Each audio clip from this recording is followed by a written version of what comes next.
This interview is for information only and should not be considered as investment advice or a recommendation to buy shares in the company featured. Welcome to this Stockbox interview.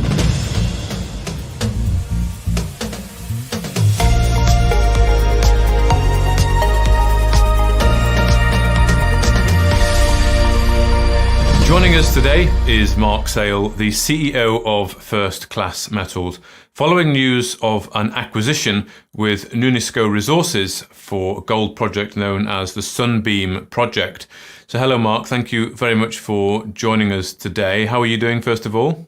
Good, thank you, Mark. Yes, excited obviously with this news release. There's a lot of work gone into it, but we're across the line now. So yes, onwards and upwards.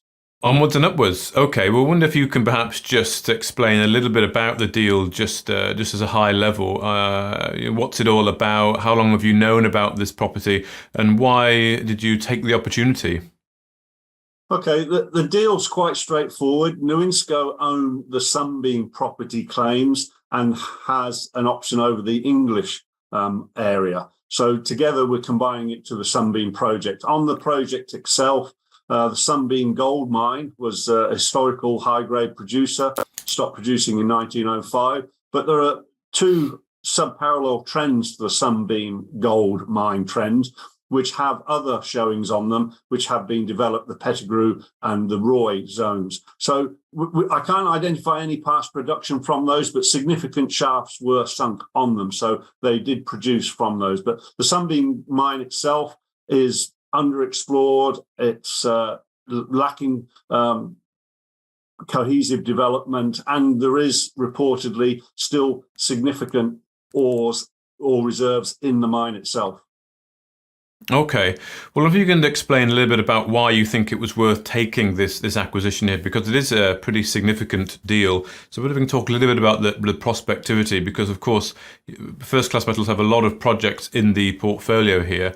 But just reading the RNS there's potential estimates for 50,000 to 70,000 tons of gold grading at 13 grams per ton. So I mean, that seems pretty prospective to me.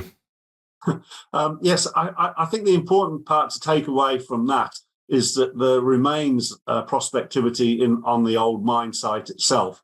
Apart from, as I say, there's these sub-parallel trends which have been traced for over 10 kilometres. They're sub-parallel to the Hammond Reef mine, which is only 15 kilometres away, of Agnew Eagle, which is 3.3 million ounces. So not only is the Sunbeam area on our project area a really good geological location, the neighbourhood, shall we say, has proven reserves of significant potential as well. So, I mean, there hasn't really been a large systematic exploration program on the claim blocks in the last 20 years or more, to be honest. That's partly due to the fact that people have tried to cherry pick, shall we say, the better parts of it instead of doing a systematic exploration of the whole trend, which is what we intend to do. And the deal that we've struck for the financing allows us to do that. The financing is ring-fenced solely for the Sunbeam project, because obviously it's an additional raise past our listing 2 months ago now. So we can raise further money within the 12-month period for a specific project, which is what this is. Okay, well, let's just talk a little bit on the financing there, because it's mostly been done through CLNs, that's convertible loan notes, totaling about £1 million there with Sanderson Capital Partners and Afzal Valley, convertible in 4 tranches of $250,000. But can you explain just a little bit about perhaps how this works, CLNs, and of course the strike prices, or the different tranches? You've got 12p, 15, 19p, and then 22p. So can you just explain how that works? Is it dependent on that the share price gets to that point that can then be executed? No, it's not necessarily dependent on the share price. Well, it's not dependent on the share price getting to that point. We can execute the 4 tranches when we pass hurdles, prearranged hurdles. The first hurdle is an acquisition, which we've done. So we can now draw down the first £250,000, and when they decide to convert that £250,000, it's converted into shares at that prearranged price. So Okay.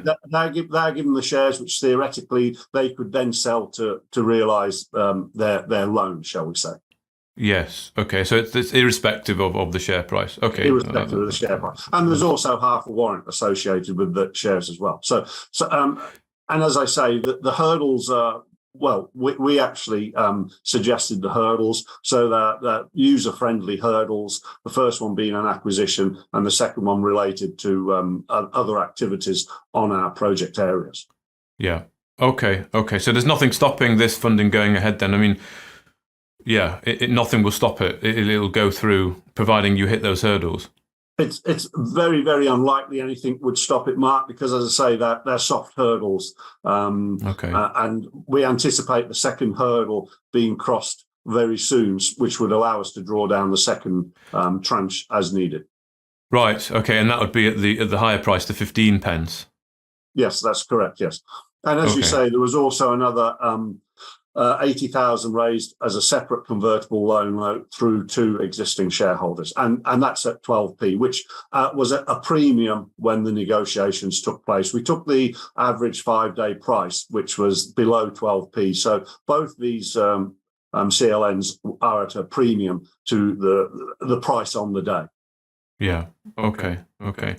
Well, just to finish off then, just on a quote you made, you said you believe that with a structured, well-planned period of exploration, once the historic data has been assimilated, this project could identify the untapped potential that exists across the entire claim area, and FMC will embark on this process immediately post-completion, and you're looking forward to updating the market on future developments. So, can you set out a little bit of a timeline, perhaps, and also just with this acquisition, does this change the focus of the company and its operations, considering the other projects in the portfolio? No, it doesn't change our focus. It just gives us a second focus, if that makes sense to you. All our projects will be run in parallel, and we don't see any diminution of our focus or our attention to any one of them. Obviously, to an extent, it will be personnel dependent, finding additional contractors to do the work. But we're coming towards the end of the field season now, so it's an opportune time for us to start this historical data assessment. I think it's also important to add, Mark, that MOUs are in place with the two First Nation groups that have claims over the project area. So in effect, I won't say it's drill ready, but as far as permitting is concerned, it's drill ready. We just have to, we've got the financing, so now we have to do the research in order to best focus any drill program that we undertake, probably next season. Next season. Okay. Well, thank you very much, Mark Sales, CEO of First Class Metals. Thank you, Mark. Take care. If you enjoyed this interview, then give us a thumbs up, a like or a retweet.